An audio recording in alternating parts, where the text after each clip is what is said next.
Bapak dan Ibu sekalian, karena ini acaranya maraton, untuk saat ini barangkali tidak ada istirahat dulu ya, Pak Host. Lanjut aja. Siap, Pak. Lanjut. Dilanjut ya.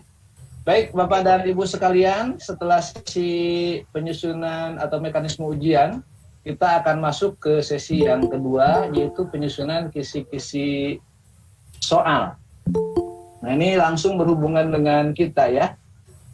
Sesi ini nanti insya Allah akan disampaikan oleh yang terhormat Ibu Imas Adia MAG, Kepala Madrasah di Muslimin Jaya, Cikantaya. Bapak dan Ibu sekalian, sambil menunggu Bu Imas mempersiapkan materinya, ini ujian madrasah merupakan ujian akhir program yang dilaksanakan pada siswa kelas akhir pada setiap jenjang madrasah, baik itu jenjang madrasah MI, MTS, dan MA ya. Pelaksanaan ujian madrasah ini agak berbeda dengan UMBN ya. Jika soal UMBN dibuat oleh Kementerian Agama Pusat, penyusunan soal ujian madrasah tahun pelajaran 2020 dan 2021 diserahkan pada masing-masing madrasah. Otomatis nanti peran guru di sini sangat besar.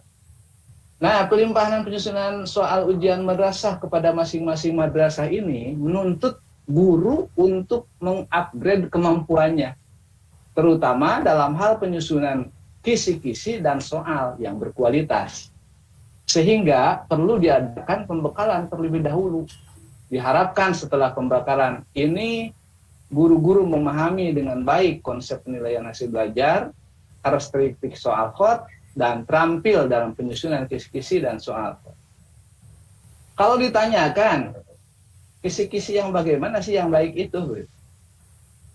Maka jawabannya ya kisi-kisi yang baik adalah kisi-kisi yang bisa dibuatkan soalnya. Kalau kisi-kisi sebaik apapun kisi-kisi, kalau tidak dibuatkan soalnya, bukan kisi-kisi yang baik. Bapak dan Ibu, penyusunan kisi-kisi dan naskah soal khot ini berpedoman pada keputusan Direktorat Jenderal Pendidikan Islam nomor 781 tahun 2021 tentang juknis penyusunan soal khot di madrasah. Ini barangkali Ibu dan Bapak itu sudah memiliki ya, sudah mendownload sini. Dan keputusan Direktorat Jenderal Pendidikan Islam nomor 752 tahun 2021 tentang prosedur operasi standar yang barusan dibahas oleh Bapak JFU Kurikulum. Nah, jika kita tidak ingin tersesat dalam perjalanan ya, maka kita perlu petunjuk dan pedoman sebagai pengarah. Begitu juga bila ingin membuat soal, sebelum soal dibuat perlu dibuatkan dulu kisi-kisinya. Nah, kisi-kisi soal ini merupakan sebuah format berupa materi yang memuat pedoman untuk menulis soal atau merakit soal menjadi sebuah alat penilaian. Ibu dan Bapak sekalian, untuk penyampaian materi dan memahami materi tentang penyusunan kisi-kisi ini nanti akan disampaikan oleh Ibu Imas, dan sebelumnya saya bacakan dulu kurikulum PT Bu Imas ya. Nama lengkapnya Ibu Imas Saadiah MAG. Beliau adalah kepala madrasah ya, kepala madrasah di Muslimin Jaya di Cikantayan.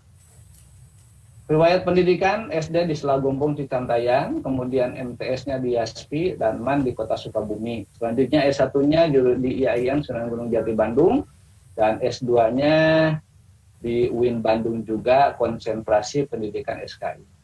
Pengalaman kerja, pernah mengajar di SMK Harapan Rancaikek Bandung, pernah juga menjadi guru di MTS Yaspi Cikantayan, guru di MA Yaspi Cikantayan juga, guru MA Muslimin Jaya di saat tahun 2003 sampai sekarang.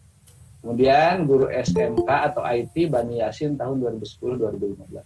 Demikian kurikulum PT dari Bu Imas, dan untuk selanjutnya bagaimana Bu Imas, sudah siap? Halo Bapak host. Bu Imas, sudah ada?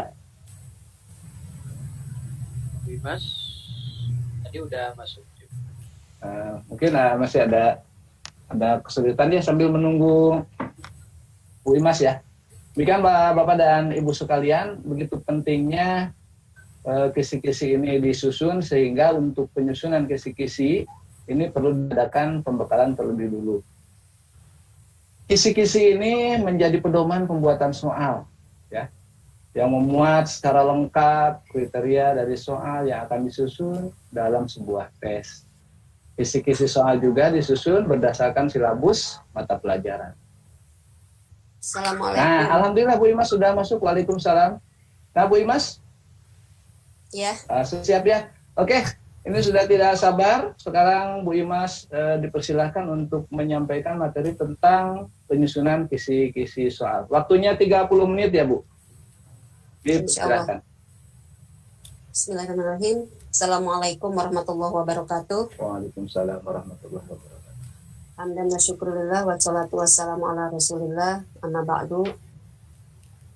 Yang saya hormati Pak Kepala Seksi Pendidikan Madrasah Kabupaten Sukabumi, Pak JFU Kurikulum, Pak Pokjawas, pengurus MGMP, MGBK, tak lupa juga ini MGTIK, Pak Haji dan Wakaf Kurikulum, serta rekan-rekan saya yang sudah mempersiapkan ini jauh-jauh hari, Bu Eri, Pak Didin, Pak Yasa, dan Pak Asep juga, terima kasih.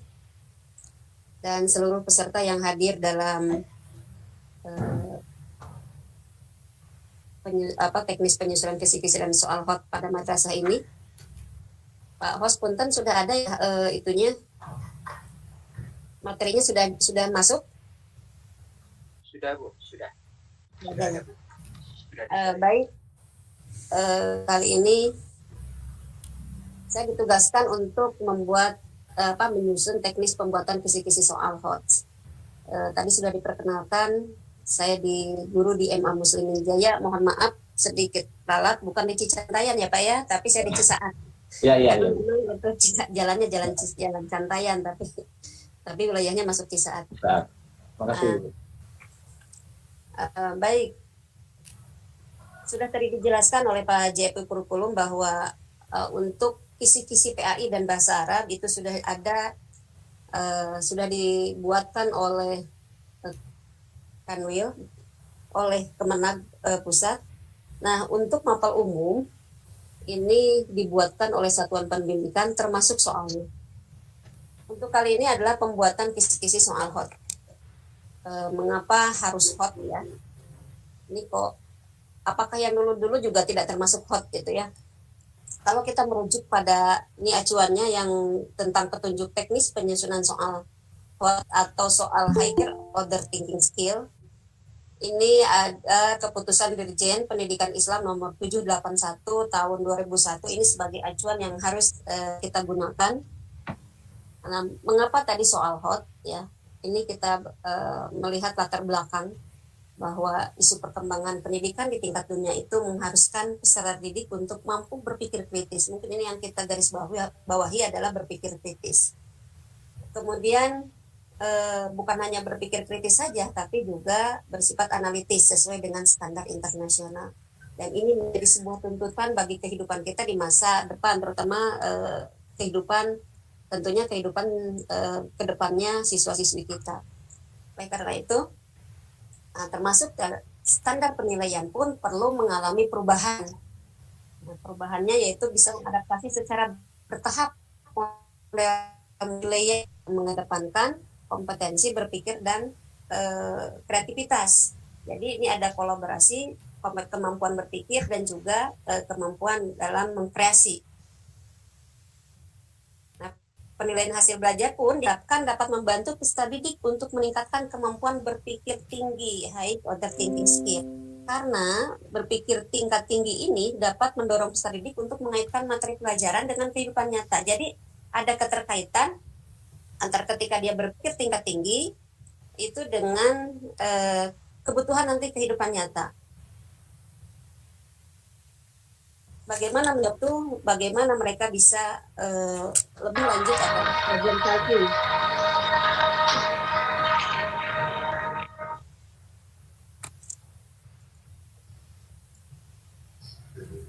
Nah, kalau lihat dari hasil studi International Program for International Student Assessment atau PISA di tahun 2015 dan tahun 2018 bahwa peserta didik kita ya di Indonesia itu mengalami hal-hal yang sangat rendah, terutama dalam prestasi literasi membaca. Kita tahu bahwa ini juga akan mempersulit, juga akan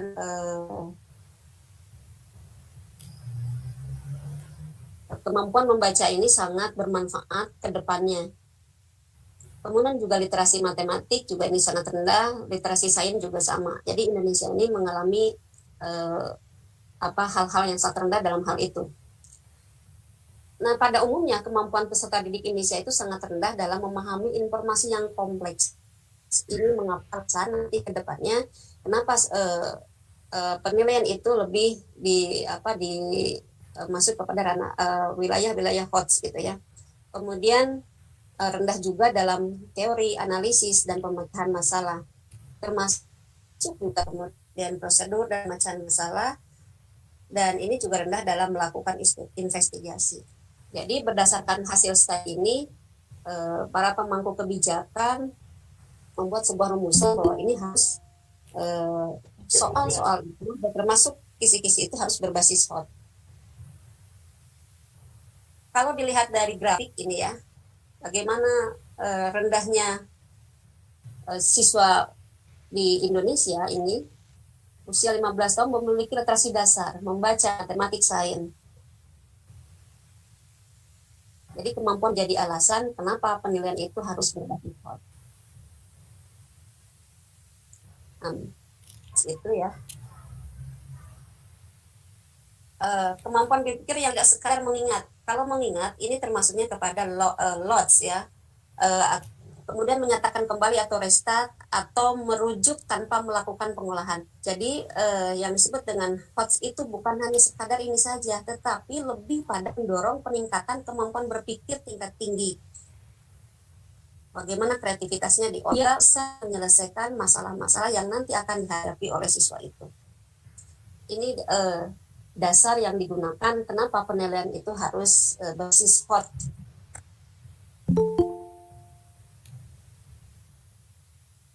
Kemudian mengapa harus ada penilaian? Nah, kalau penilaian itu sendiri adalah proses pengumpulan dan pengolahan data atau informasi untuk mengukur pencapaian hasil belajar. Jadi bagaimana peserta didik sudah mampu ataukah belum, sudah sampai pada proses penilaian. Jadi proses penilaian ini adalah sangat penting dilakukan untuk mengukur pencapaian hasil belajar peserta didik. Jadi untuk mengetahui hal itu, maka dibutuhkanlah sebuah bagaimana pengumpulan informasi itu. Nah, pengumpulan informasi itu bisa ditempuh melalui berbagai teknik penilaian. Bisa menggunakan instrumen yang berasal dari berbagai sumber. Jadi penilaian itu tidak hanya pada satu. Misalnya ada sumbernya misalnya teks tulis saja, tetapi beberapa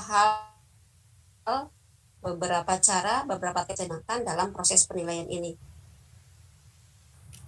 Nah, hal ini untuk apa? Untuk meningkatkan kualitas pembelajaran. Jadi penilaian ini untuk meningkatkan bagaimana apakah kualitas siswa kita itu meningkat ataukah tidak. Sistem penilaian yang baik itu, ya, sistem penilaian yang baik itu mendorong guru untuk menentukan strategi mengajar. Jadi dengan adanya penilaian yang baik, ini juga akan mendorong guru untuk menentukan strategi mengajar yang baik, dan tentunya ini juga akan dididik untuk belajar juga lebih baik. Jadi guru bisa menentukan strategi mengajar yang baik, siswa dapat termotivasi untuk lebih baik. Ini kenapa harus ada penilaian. Jadi meskipun informasi dikumpulkan sebanyak-banyaknya dengan berbagai upaya, tapi kumpulan informasi tidak hanya juga harus akurat. Ketika anak mendapatkan misalnya nilai 70, 80, ini akan berkurang. Tidak karena ini itu, tapi benar-benar bahwa itu adalah dengan perolehan atau capaian anak. Nah, jadi pengumpulan memerlukan metode dan instrumen penilaian serta prosedur analisis sesuai dengan karakteristik masing-masing siswa.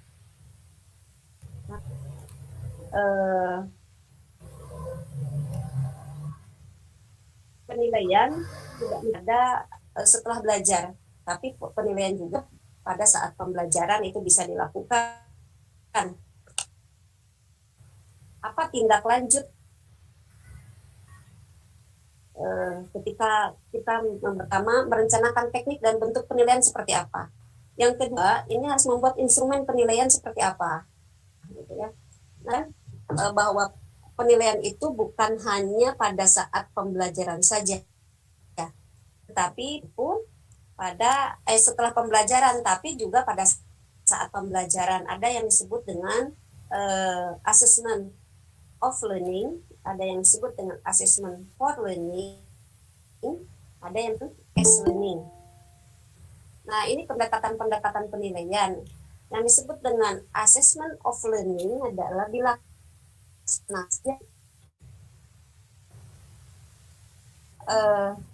kita sekali di setiap proses pembelajaran memberikan assessment atau evaluasi terhadap anak, ya, pelajaran atau selesai 1 KD misalnya gitu kan, itu bisa dilakukan setelah itu assessment of learning. Ataupun ujian madrasah yang akan dilakukan hanya mulai tanggal 15, ya. Maaf Ibu Mas. Ya. Ibu Mas, slide-nya kita yang share ya Bu ya di sini ya. Oh iya. Jadi kita tidak bisa mengikuti materi yang Ibu sampaikan yang di sana. Jadi kiranya Ibu juga bisa lihat presentasi yang kita enggak? Oh iya. Ya. Jadi nanti Ibu bantu di-scroll ke atas, seperti Pak. tadi. Siap. Di-scroll atas, Pak. Ya. Jadi Ibu pandu aja ya kalau pindah halaman. Ke ini ke assessment tadi. Atas kan? Oh iya. Ya. Makasih ya Bu ya, mohon maaf ya Bu. Dalam lanjut Bu. Ya, siap. Ini ada pendekatan penilaian. Di mana penilaian ini ada 3 macam. Yang pertama adalah assessment of learning, yang kedua assessment for learning, yang ketiga assessment as learning. Nah, yang assessment of learning itu penilaian dilaksanakan setelah proses pembelajaran. Seperti yang kita sering lakukan ada termasuk di dalamnya misalnya ujian madrasah yang akan kita lakukan pada tanggal 15 nanti, ini termasuk ke dalam assessment of learning. Jadi assessment of learning ini untuk memberikan pengakuan terhadap pencapaian hasil belajar siswa. Seberapa mahasiswa menyerap hasil pembelajaran. Yang kedua adalah assessment for learning.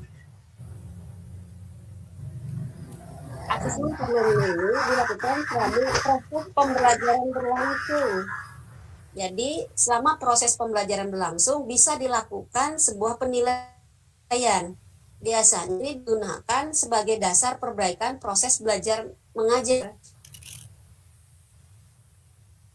Jadi ini juga sebagai umpan balik terhadap proses belajar peserta didik. Seberapa jauh memantau kemajuan, kemudian apakah ini bisa dilakukan misalnya kita memberikan penilaian diri, baik itu bisa dilakukan misalnya bisa pada saat pembelajaran. Jadi memantau kemajuan dan peningkatan performa dalam memfasilitasi peserta didik. Ini assessment for learning. Dan yang ketiga adalah assessment as learning.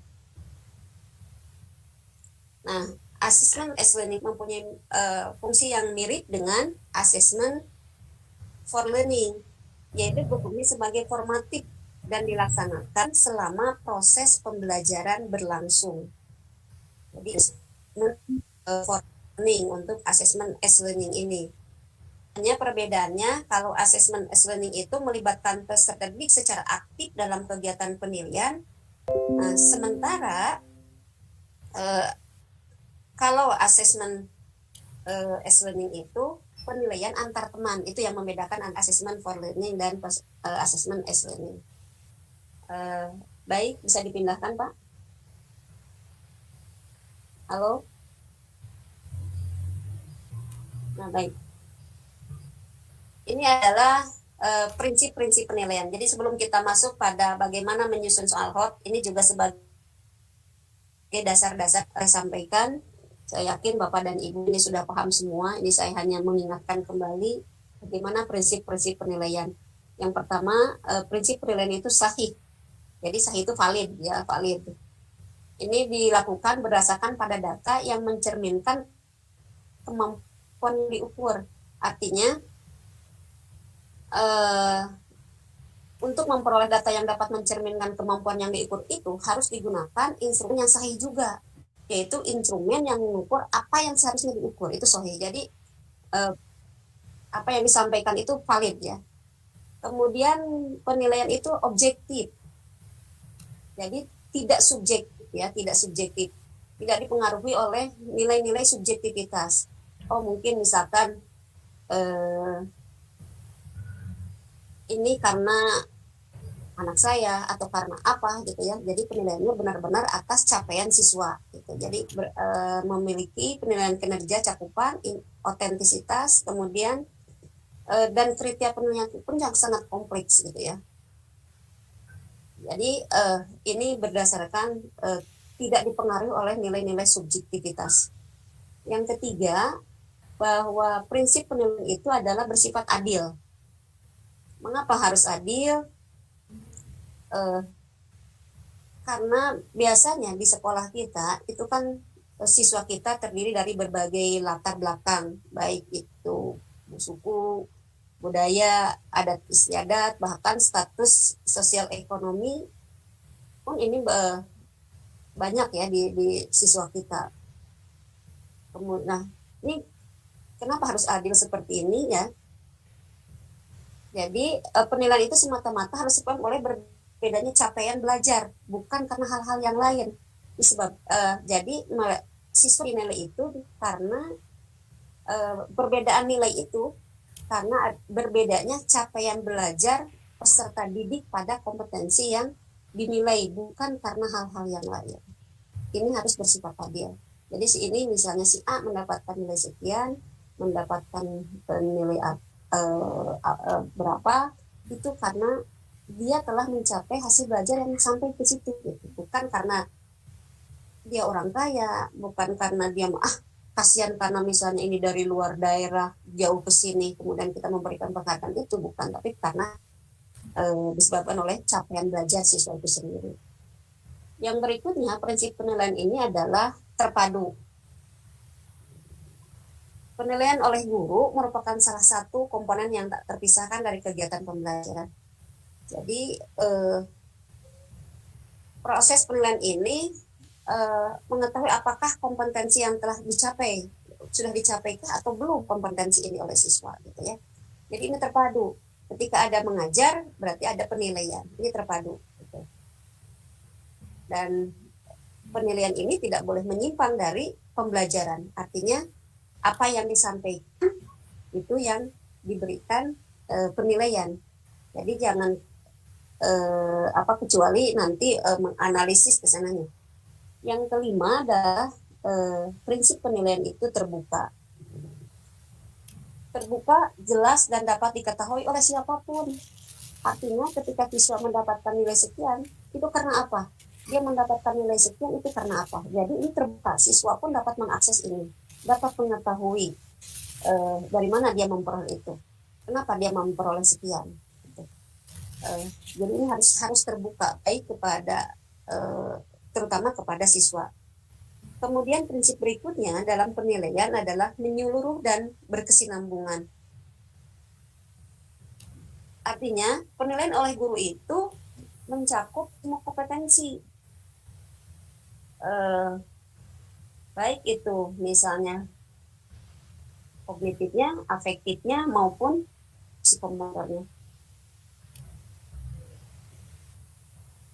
Kemudian instrumen penilaian yang digunakan pun secara konstruk harus mempresentasikan aspek yang dinilai seperti itu. Ya. Yang berikutnya adalah bahwa prinsip penilaian itu adalah sistematis. Jadi penilaian itu harus dilakukan secara berencana, bertahap, dan mengikuti langkah-langkah baku. Jadi bukan hanya kita membuat soal, misalnya soal tentang, kalau di bahasa Indonesia misalnya ada soal tentang materi debat. Jadi bukan hanya itu, tapi juga harus sistematis. Mulai dari pemetaan, identifikasi, analisis KD, kemudian ada indikator ketercapaian KD gitu. Jadi harus berjenjang sistematis, tidak asal langsung. Kalau dulu kita selalu membuat soal itu tanpa kisi-kisi ya, langsung saja soal. Jadi dari buku baca kemudian buat soal. Tapi sekarang itu harus berasal dari kisi-kisi dulu, karena kisi-kisi inilah yang nanti akan menentukan pembuatan soal. Kemudian berikutnya bahwa prinsip penilaian itu adalah beracuan kriteria. Jadi harus mencapai kriteria ketuntasan minimal KKM. Ya, disebut tuntas misalnya KKM-nya berapa gitu kan dari masing-masing mata pelajaran. Kemudian ada KKM madrasah. Yang berikutnya adalah prinsip penilaian itu bersifat akuntabel, artinya ini dapat dipertanggungjawabkan baik dari sisi teknis, dari sisi prosedur maupun hasil yang diperoleh. Jadi benar-benar bisa dipertanggungjawabkan ya secara sahih, objektif, tadi adil dan terbuka. Ini prinsip-prinsip penilaian. Saya yakin Bapak Ibu sudah terbiasa dengan penilaian seperti ini. Baik Pak, dilanjut. Nah, kita akan masuk kepada kisi-kisi. Apa sih sesungguhnya kisi itu ya?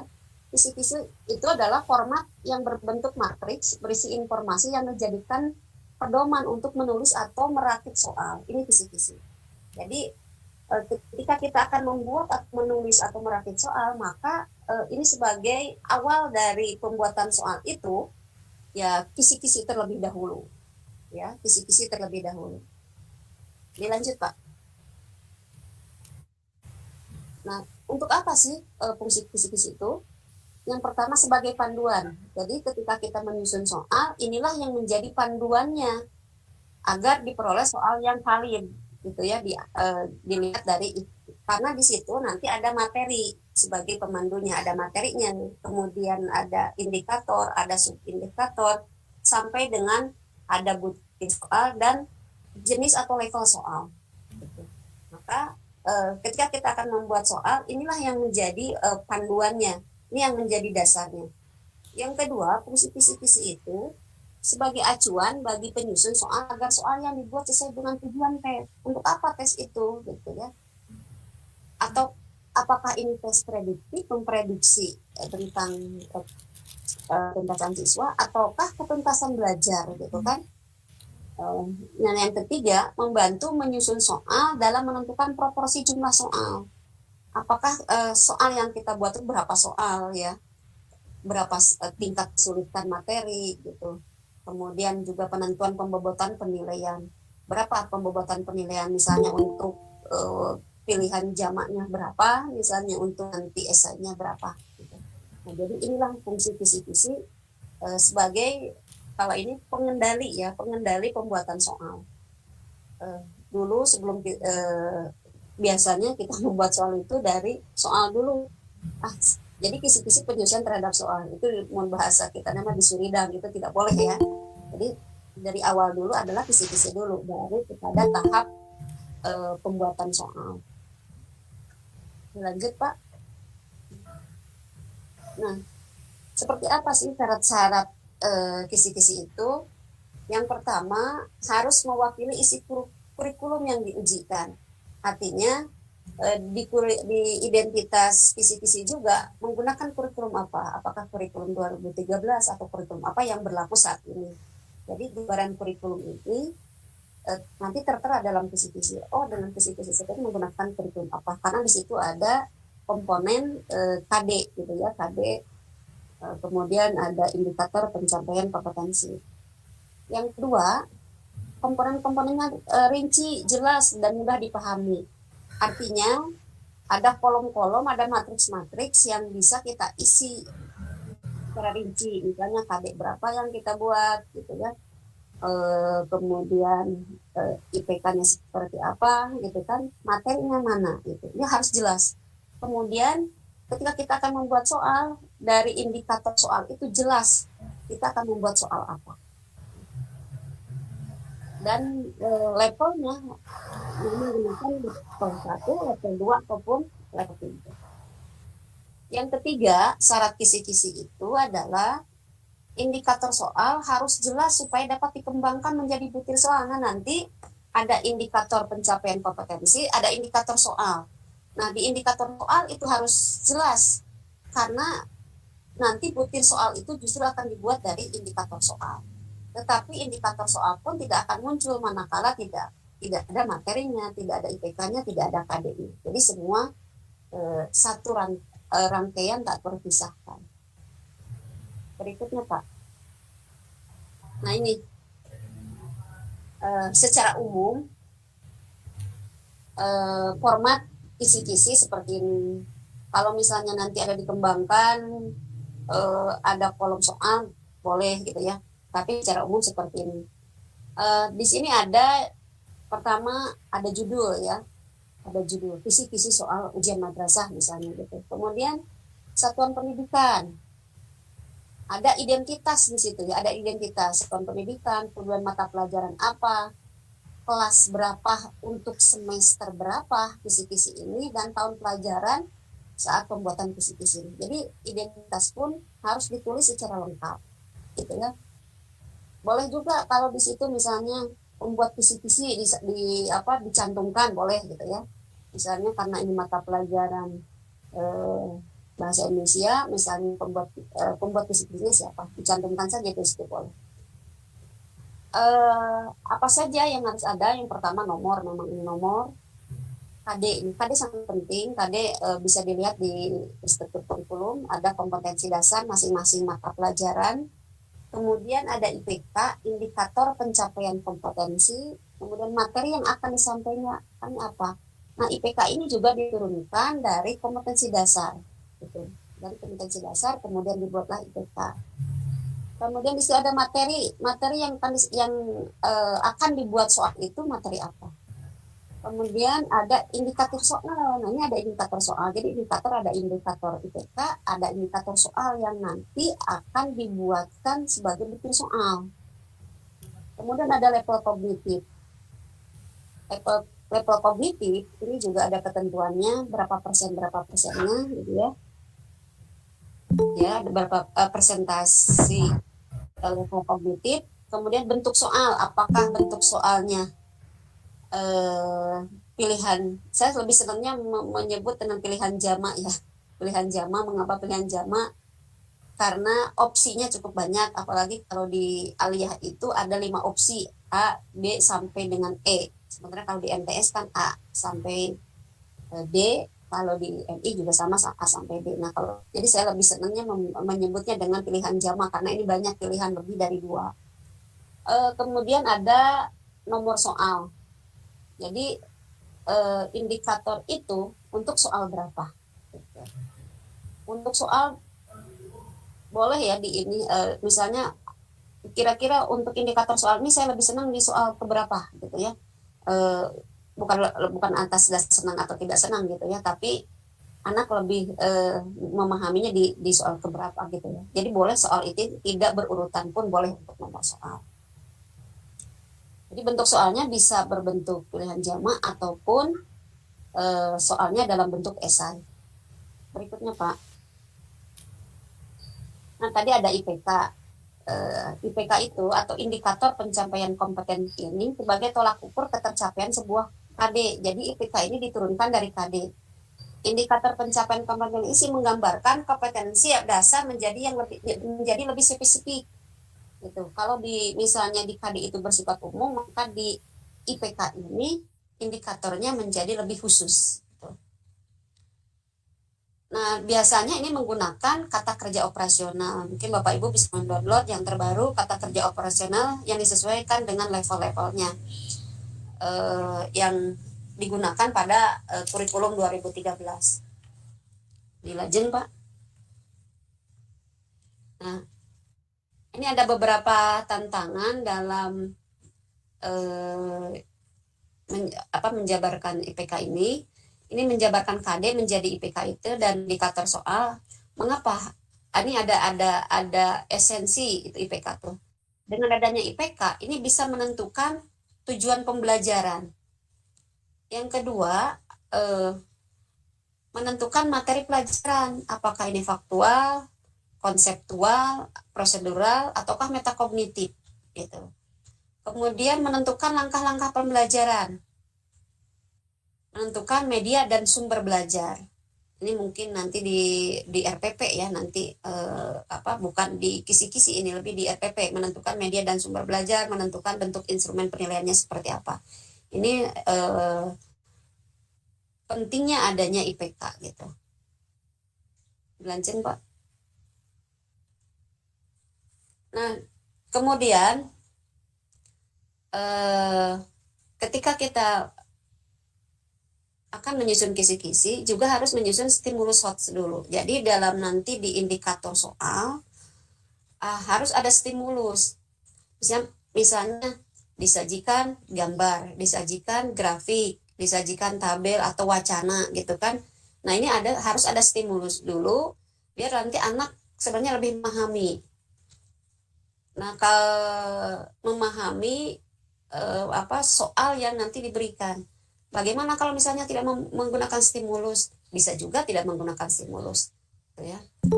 Nah, stimulusnya ini memang tentunya harus ada keterkaitan, gitu ya. Harus ada keterkaitan nanti dalam sebuah kasus.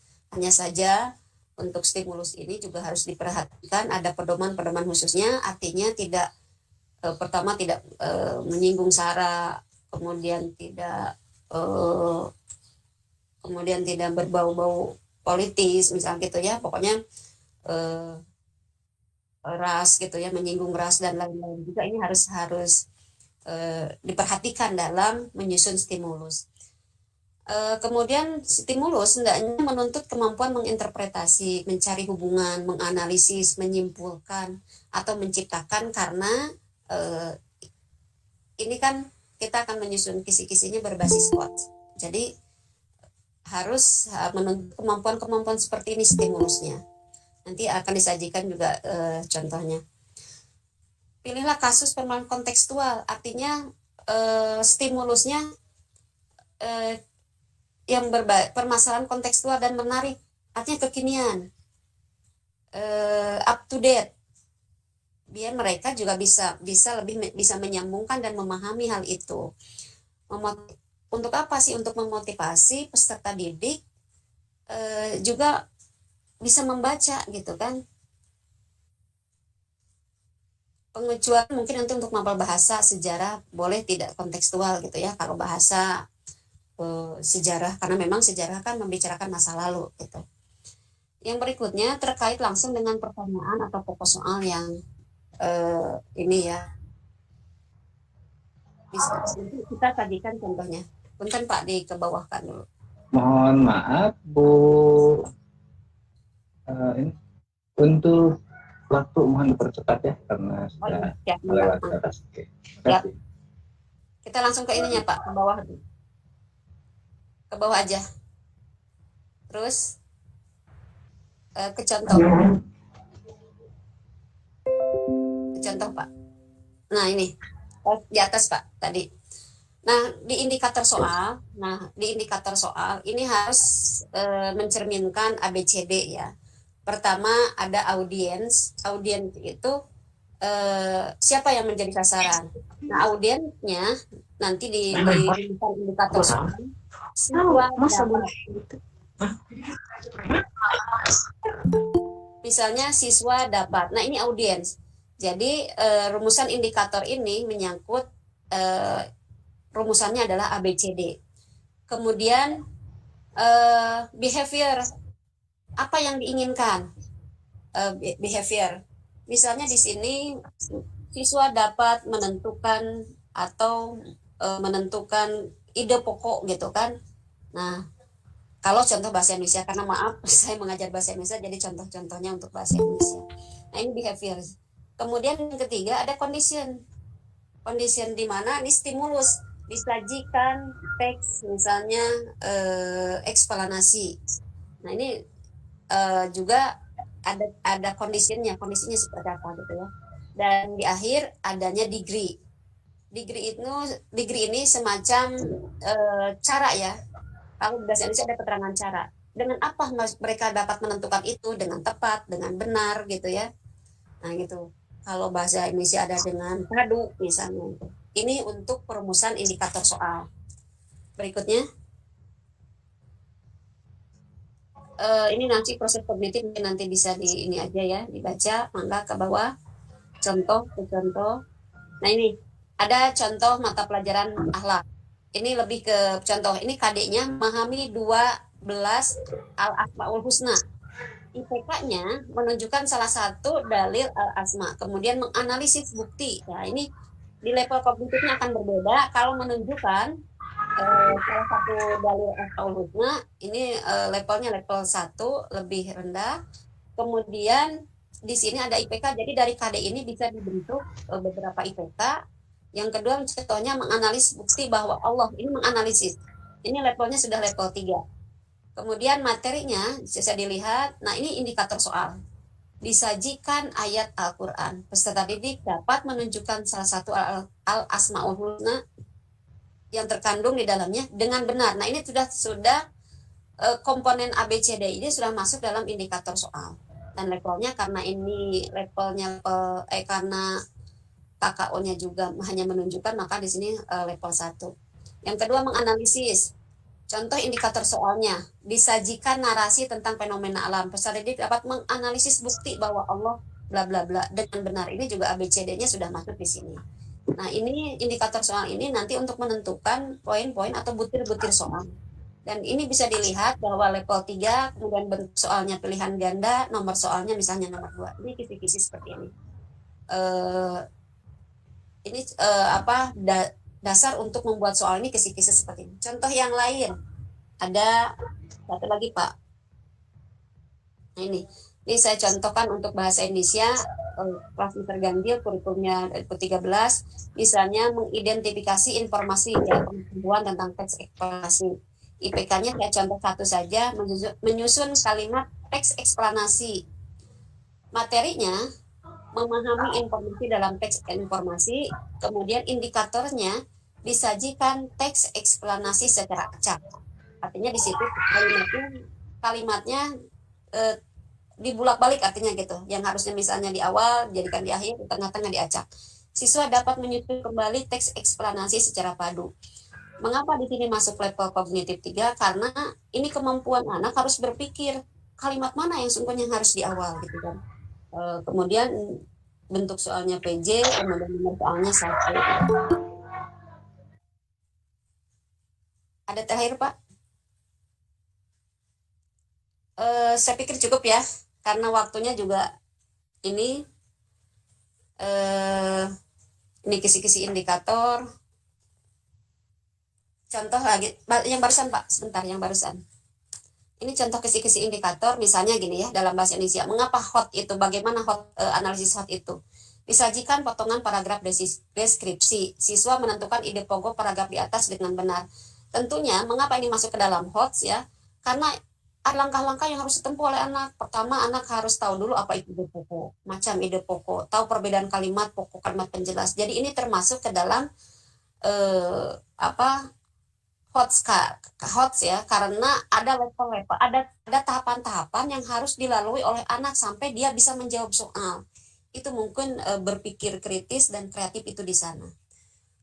Mungkin itu saja dulu. Contoh sederhana, saya yakin untuk kisi-kisi Bapak dan Ibu sudah paham betul. Ini hanya mengingatkan kembali tentang pembuatan kisi-kisi soal HOTS ya, bagaimana level-levelnya nanti juga akan dibahas oleh Bu Eri. Untuk dari saya sekian ya. Eh, Mohon maaf bila banyak kekurangan. Saya kembalikan lagi kepada moderator. Terima kasih Ibu narasumber, Ibu Imas Sadia atas paparan yang disampaikan. Tadi sudah cukup jelas. Kalau memang mau kita bahas lebih jauh tentang penyusunan kisi-kisi, tidak akan cukup mungkin untuk 1 hari ya. Ini waktunya hanya 30 menit saja untuk pemaparan, dan untuk lebih memahaminya lagi, Bapak dan Ibu bisa membaca petunjuk penyusunan kisi-kisi, termasuk juga nanti dipraktekkan. Praktek biasanya lebih mengena ya, mengena daripada hanya sekedar membaca-baca saja.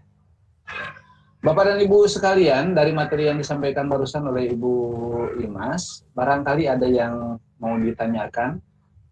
Ini ada waktu untuk pertanyaan sampai jam 10.55. Berarti ada 9 menit. Buka untuk 2 penanya sajalah. Sudah terlalu banyak ya. Yang pertama Pak Ibnu, kemudian yang kedua ini izin bertanya. Pak Yas, Pak Winda, Pak. Pak Winda sama Pak Ibnu aja ya. Bagaimana Pak Yas ya, Pak Yasa itu. Pak Ibnu sama Pak Winda. Pak Ibnu dulu ya. Kita persilakan pada Pak Ibnu dulu untuk menyampaikan pertanyaannya. Baik. Assalamualaikum warahmatullahi wabarakatuh. Terima Waalaikumsalam. kasih atas waktunya. Terima kasih juga kepada pemateri tadi tentang masalah penyusunan kisi-kisi HOTS. Kebetulan saya pengajar guru bahasa Arab. Ya, ada mungkin saya masih bingung nih pemahaman saya. Tolong dikoreksi apabila salah tentang higher thinking tadi atau berpikir tingkat tinggi. Yang saya pahami bahwa higher thinking tadi, berpikir tingkat tinggi itu kalau dalam taksonomi Bloom itu sudah masuk ke ranah kognitif C4, C5 dan C6, yakni analisis, sintesis dan penilaian. Persoalannya itu adalah untuk bahasa Arab itu, Ibu, pemateri, saya mengalami kesulitan itu. Kemampuan anak-anak kami nggak bisa tuh kayaknya untuk bahasa Arab. Jadi baru paling juga C1, C2 dan C3 gitu. Jadi sulit sekali itu untuk membuat soal atau kisi-kisi yang hot itu. Bukan berarti kami tidak mampu untuk membuat kisi-kisi yang sampai C4, C5, C6, tapi kemampuan anak-anak itu yang jadi persoalan. Jadi saya mohon petunjuk atau arahan lah kira-kira untuk C4, C5, C6 itu agak mengalami kesulitan. Itu yang pertama. Kemudian yang kedua, saya baca kisi-kisi ujian madrasah tahun sekarang untuk pelajaran bahasa Arab di sana yang dikeluarkan oleh Departemen Agama, Kementerian Agama RI. Ternyata di sana yang saya temukan, saya berharap menemukan kisi-kisi yang model HOTS gitu. Tetapi yang saya temukan di situ dalam indikator soalnya, misalnya menentukan fiil, kemudian menemukan informasi yang tersirat, menerapkan domir. Jadi mana hotsnya itu? Nggak hot banget itu menurut saya. Itu kan hanya C1, menentukan fiil, kemudian menemukan informasi mungkin C2, menerapkan domir berarti aplikasi hanya C3. Mana soal kisi-kisi hotsnya gitu loh. Itu yang jadi saya bingung gitu. Oleh karena itu mohon arahan penjelasan, terutama saya mengalami kesulitan tentang masalah pemahaman tentang untuk pelajaran. Jangan-jangan nggak ada untuk bahasa Arab mas soal hot itu gitu. Hanya mampu sampai C1, C2, C3 untuk pembelajaran bahasa Arab sebagai bahasa asing gitu. Di sekolah umum, bukan di yang biahnya Arabiah begitu. Itu kesulitan kami seperti tadi gitu. Yang berikutnya, kemudian yang ketiga mungkin pertanyaan ketiga, yang itu kan latar belakang penulisan soal hot itu kan yang ditampilkan adalah rendahnya mungkin kemampuan siswa di Indonesia kepada mata pelajaran eksak. Saya pengen tahu juga kepada pelajaran bahasa asing terutama bahasa Arab itu bagaimana kira-kira begitu itu saja mungkin yang perlu saya tanya. Maaf bila ada yang salah. Terima kasih sebelumnya. Bila itu fikir hidayah. Assalamualaikum warahmatullahi wabarakatuh. Waalaikumsalam warahmatullahi wabarakatuh. Terima kasih Pak Ibnu atas pertanyaannya. Ada 3 pertanyaan ya, nanti akan dijawab dan sekaligus saja sama Pak Winda ya. Nanti dijawabnya bareng-bareng. Silakan Pak Winda. Ya, terima kasih Pak Moderator. Assalamualaikum warahmatullahi wabarakatuh. Waalaikumsalam warahmatullahi wabarakatuh. Perkenalkan dulu Pak. Yap. Ya. Nama saya Winda Tunggara dari Manfaat Sukabumi. Saya mengajar bahasa Indonesia sama dengan Ibu pemateri Bu Ina di MGMP. Ada 2 pertanyaan yang mungkin akan saya tanyakan kepada pemateri berkaitan dengan HOT. Yang pertama adalah di kisi-kisi Bu, mohon penjelasan karena kita sekarang mengacunya untuk soal tahun sekarang itu harusnya mengacu pada aksi dan AKM ya. Dibentuk soal terutama, dibentuk soal itu tidak hanya untuk pilihan ganda atau Ibu menyebutnya dengan pilihan jamak, tetapi juga ada bentuk soal yang lain yang mungkin digunakan, yaitu pilihan ganda kompleks, kemudian menjodohkan atau istilahnya adalah yang menjodohkan, kemudian atau benar salah atau iya tidak, dan soal isian. Nah, bagaimana kalau untuk ujian madrasah sekarang mungkin Ibu sudah mendapatkan pelatihan ketika kemarin, apakah soal-soal itu bisa diterapkan atau tidak dalam ujian madrasah? Itu yang pertama.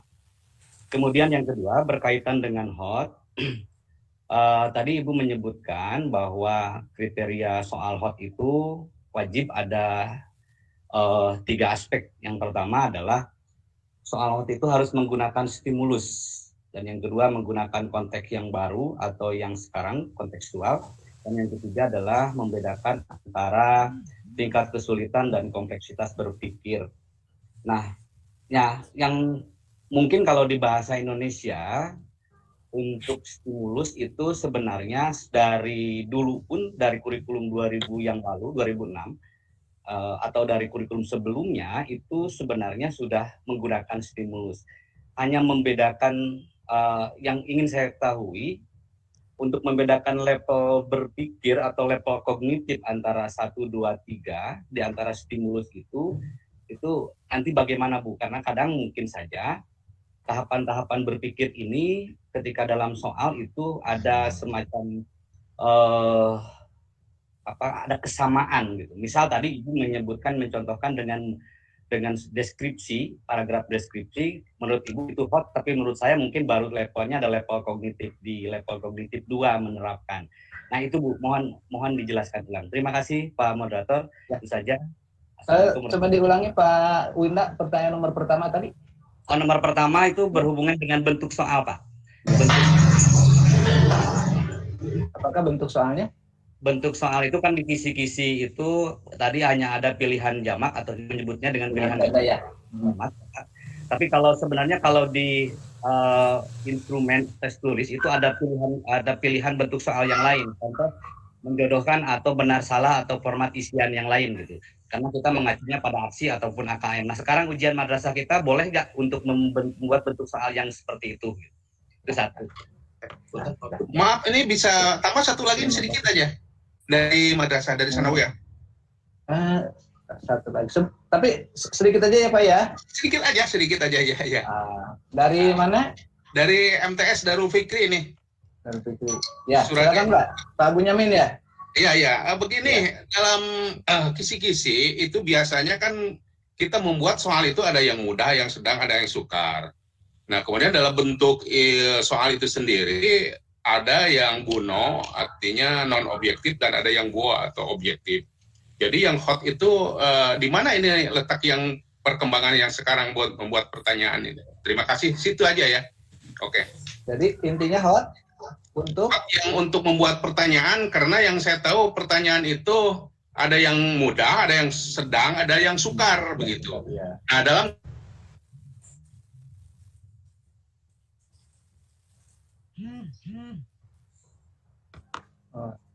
non objektif, kemudian ada yang buo, ada yang bentuk yang objektif begitu. Terima kasih.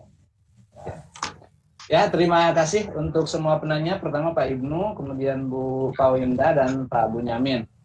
Untuk menanggapinya, silakan Ibu Imas sebagai narasumber bisa barangkali langsung dijawab. Ada 3 pertanyaan, dari 3 penanya ada 5 pertanyaan ya. Dari penanya pertama Pak Ibnu ada 3 pertanyaan. Kemudian untuk dari Pak Winda ada 2 pertanyaan dan Pak Bunyamin ada 1 pertanyaan.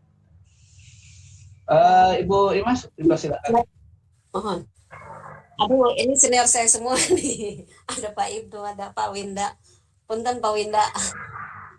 Harusnya Pak Winda yang duduk sebagai pemateri ya. Baik Pak Winda, Pak Ibnu. Untuk bahasa Arab, mungkin ya saya sebenarnya belum begitu baca kisi-kisi bahasa Arab, tapi kalau dari pernyataan Pak Winda, Pak Ibnu, bahwa bahasa Arab ini levelnya baru sampai level 1 dan 2 mungkin ya, C1, C2, dan 3 kalau dilihat dari kisi-kisi yang sudah disediakan. Mungkin saja ini bisa terjadi karena bahasa Arab di kita ini ada penyesuaian. Kenapa penyesuaian? Karena pemahaman siswa terhadap bahasa Arab ini belum semua merata. Artinya kalau memang sekolahnya itu berbasis pesantren, kemudian pembiasaan bahasa Arabnya cukup bagus, mungkin saja ini sudah masuk ke level C4, C5, C6 atau level atau level 3 gitu. Mungkin ini hanya disesuaikan saja Pak dengan kemampuan siswa yang ada di Indonesia. Sedikit ke sana. Termasuk mungkin di dalamnya hanya salah satunya menemukan informasi yang tersirat, itu yang sudah biasa dilakukan oleh siswa mungkin ya.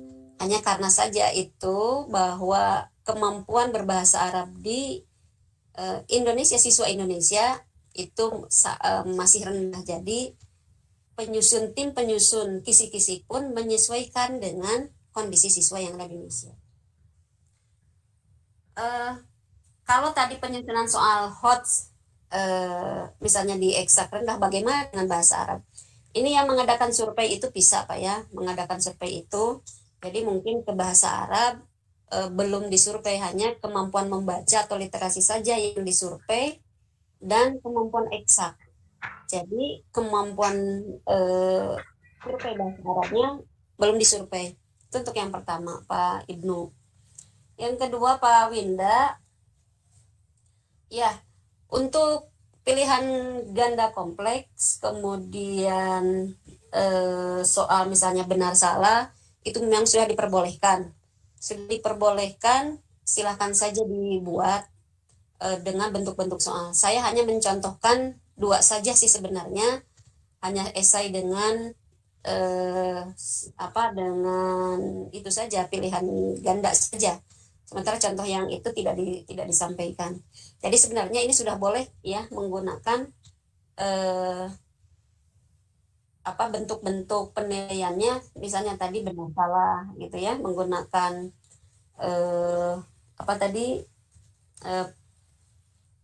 pilihan ganda kompleks gitu. Jadi sudah boleh. Yang kedua dari Pak Winda, tadi saya hanya mencontohkan tentang yang itu ya,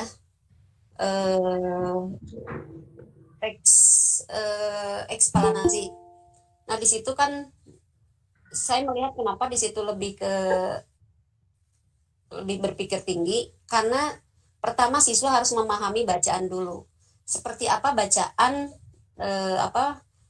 bacaan itu seperti apa gitu. Hanya ini pada levelnya C4. Terus yang kedua saya juga mencontohkan tentang misalnya siswa bisa menentukan ide pokok. Mengapa ide pokok saja masuk ke level yang tinggi? Karena di situ ada proses yang harus ditempuh oleh siswa. Artinya beberapa tahapan itu harus dilalui oleh siswa. Artinya siswa harus memahami apa itu kalimat utama, kalimat penjelas, apa itu misalnya letaknya di mana. Kemudian dia juga harus bisa membuat sebuah simpulan. Maka tahapan-tahapan yang dilalui itulah termasuk ke dalam saya memasukkannya ke dalam di level 3, terutama di C4 itu. Kemudian untuk Pak Bunyamin, ini kisi-kisi membuat soal ya. Hotsnya ini untuk ada madrasah ibtidaiyah level kognitif, L1-nya 20%, L2-nya 50%, dan L3-nya 30%. Termasuk di madrasah sanawiyah pun sama. Level 1-nya atau C1, C2-nya 20%, level 2-nya C3 itu 50%, dan level 3-nya C4, C5, C6-nya 30%. Ini termasuk di madrasah aliyah sama level kognitifnya seperti itu. Jadi ada di level 3-nya di level L3 30%. Nanti untuk soal ini juga nanti akan dibahas juga oleh Bu pemateri yang ketiga, yaitu Bu Eri. Mungkin sementara itu saja dulu jawaban saya. Mudah-mudahan tidak memuaskan. Dan saya punya harus banyak belajar lagi. Terima kasih Pak Moderator. Itu saja. Ya, terima kasih buat Ibu pemateri, juga untuk para penanya. Mudah-mudahan tadi kata Ibu pemateri juga tidak puas. Kalau tidak puas, kita akan tetap menggali. Sekarang itu zamannya bukan guru pengajar lagi, tapi guru pembelajar. Jadi kita akan senantiasa mengembangkan diri ya dengan mengupgrade ilmu pengetahuan yang kita miliki. Perkembangan ilmu pengetahuan ini harus tetap kita ikuti. Bahkan kita akan ketinggalan oleh anak-anak kalau kita tidak mengupgrade diri. Ya, Bapak dan Ibu sekalian, nanti kalau ada pertanyaan ya bisa saja, karena ini sesinya waktunya sudah habis untuk sesi kedua. Kita harus sudah masuk ke sesi ketiga. Jadi bagi yang masih memiliki pertanyaan atau unek-unek, ditulis saja. Silakan boleh di live streaming YouTube, boleh juga di meeting ini ya, di pesan. Terima kasih buat Ibu pemateri, Ibu Imas Adiah, dan mudah-mudahan apa yang telah disampaikan dapat kita pahami dan dapat diterapkan nanti dalam penyusunan soal.